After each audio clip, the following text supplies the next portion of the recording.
राधानगरी तालुक्यातील धरणांचा पाणीसाठा धरण साठवण क्षमतेच्या निम्म्याहून अधिक आहे। राधानगरी धरणाचा पाणीसाठा 52.40%, तुळशी धरणाचा पाणीसाठा 53.82% आहे। दूधगंगा धरणाचा पाणीसाठा धरण गळतीच्या कामासाठी काहीसा कमी करण्यात आला असला तरी हा साठा 21% इतका आहे।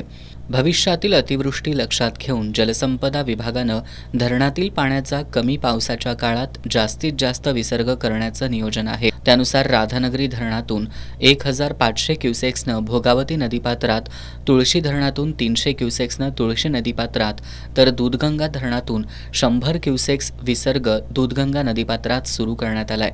मे महिन्यात झालेल्या पावसाच्या कालावधीत नद्यांवरील बंधाऱ्यांमधील पाणी अडवण्याचे बर्गे काढता आले नव्हते, त्यामुळे धरणांमधून पाण्याचा विसर्ग करण्यास मर्यादा होत्या।